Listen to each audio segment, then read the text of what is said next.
Hello friends, मेरा नाम है शुभम जौहरी और आप देख रहे हैं प्रॉफिट पल्स। हाजिर हूँ आपके सामने आज एक ऐसी वीडियो के साथ जिसमें हम चर्चा करेंगे इरेडा शेयर्स को। अगर इरेडा शेयर आपने भी कोई परचेज़ किया हुआ है या आपने परचेज़ करने की सोच रहे हैं तो ये वीडियो सिर्फ और सिर्फ आपके लिए रहने वाली है। कल इरेडा ने, आप सभी जानते हैं कि इरेडा ने जो है वो अपने ऑल टाइम हाई को छुआ और 213 तक कल वो पहुँचा था। और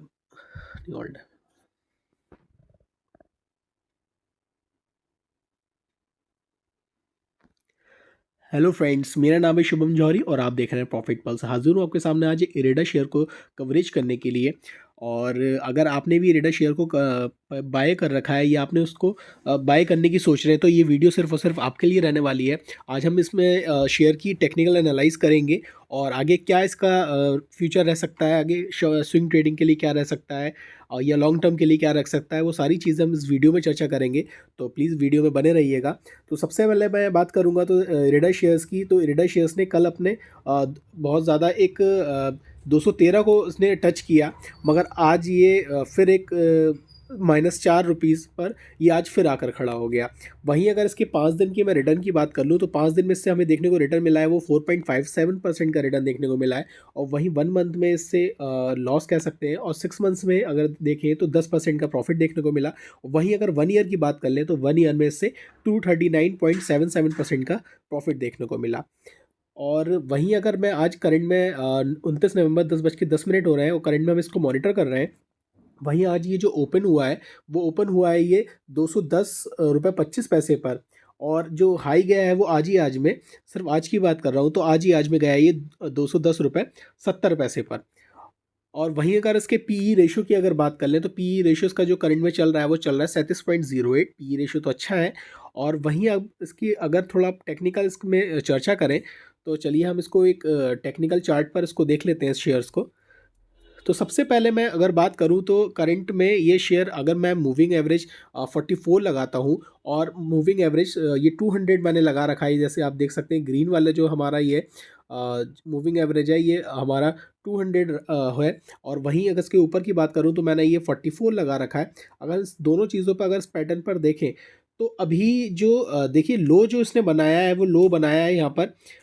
ये देख सकते हैं कि ये एक सपोर्ट जोन है 180 आप कह सकते हैं। अगर कोई भी इस टाइम परचेजिंग करके चल रहा है और उसको लगता है कि आने वाले टाइम में यहाँ पर एक परचेजिंग बन सकती है, मतलब सॉरी आगे प्रॉफिट बन सकता है, तो वो यहाँ पर अगर सब स्टॉप लॉस का अगर यूज़ करें तो 180 के आसपास का स्टॉप लॉस ज़रूर लगाएं। क्योंकि स्टॉप लॉस जो है 180 का है, क्योंकि 180 जो है वो बहुत ज़्यादा सपोर्ट एरिया है।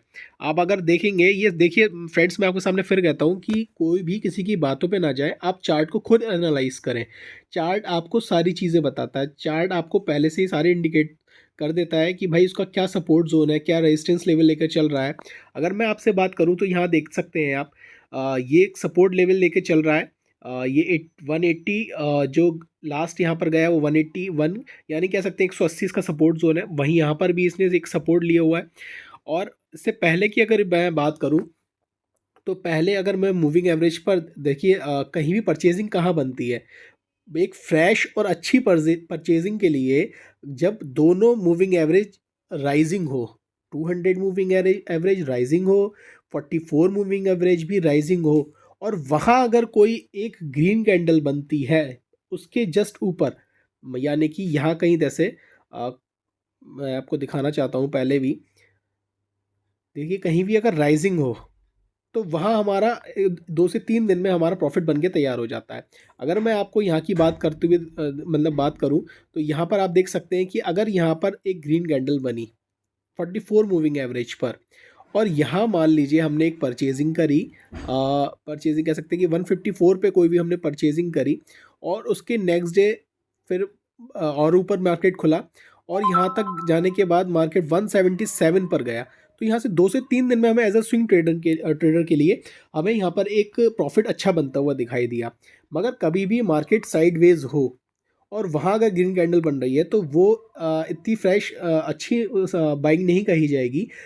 हमेशा मूविंग एवरेज जो होना चाहिए वो राइजिंग होना चाहिए। तो चलिए अब बात करें तो इस टाइम जो करंट में चल रहा है वो एज अ कह सकते हैं कि जो उसने रेजिस्टेंस लेवल है वो रेजिस्टेंस लेवल 44 को बना रखा है। अगर आप यहाँ पर पहले ये सारी चीज़ें अगर आप देखेंगे तो देखिए ये सारी ये आपको शो कर रहा है कि यहाँ पर जो उसने बना रखा है वो सपोर्ट ना होकर रेजिस्टेंस लेवल बना रखा है, और अगर ये 44 को सपोर्ट आगे बना लेता है तो यहाँ आप कह सकते हैं कि फ्रेश बाइंग यहाँ पर मिल सकती है। और अभी रेजिस्टेंस लेवल को टच कर रहा है, अगर ये 215 के आसपास कह सकते हैं, अगर 215 पर ये सपोर्ट लेना अगर स्टार्ट कर दे तो यहाँ पर एक फ्रेश बाइंग हमारी स्टार्ट हो जाएगी। और वहीं अगर मैं बात करूँ इसके आरएसआई की, तो आरएसआई अगर आप देख सकते हैं, आरएसआई इस टाइम करंट में जो चल रहा है वो चल रहा है 50, और 50 ना तो ओवरबॉट कहा जाता है और ना ही ओवरसोल्ड कहा जाता है। तो यहाँ पर भी आपकी अभी जो कह सकते हैं कि अभी एक न्यूट्रल स्थिति में है। तो न्यूट्रल स्थिति में कह सकते हैं कि भाई अभी तो एक स्विंग ट्रेडिंग के लिए तो ये सही नहीं रह सकता, और अभी लॉन्ग टर्म के लिए अगर आप देखना चाहें, क्योंकि आने वाले 10 ईयर्स जो है वो रिन्यूएबल एनर्जी के हैं, तो रिन्यूएबल एनर्जी में अगर आप कोई लॉन्ग टर्म के लिए इन्वेस्टमेंट करते हैं तो वो आपके लिए ज़्यादा फायदेमंद रहेगा। और अभी जब ये यहाँ पर मैं आपको जैसे अभी पहले मैंने बताया कि यहाँ पर अगर कोई फिर ग्रीन कैंडल बनती है और मार्केट अगर सपोर्ट लेता है 215 के आसपास, तब आप इसमें कोई फ्रेश एंट्री बन सकती है। और अगर आपने इसको होल्ड किया हुआ है तो अभी आप होल्ड कर सकते हैं। और स्टॉप लॉस मैंने आपको जैसा कि बताया कि 180 इसका मजबूत अभी सपोर्ट एरिया है, तो 180 इसमें एक सपोर्ट एरिया आपको सपोर्ट मतलब सॉरी स्टॉप लॉस बनाकर यहाँ पर आप चल सकते हैं।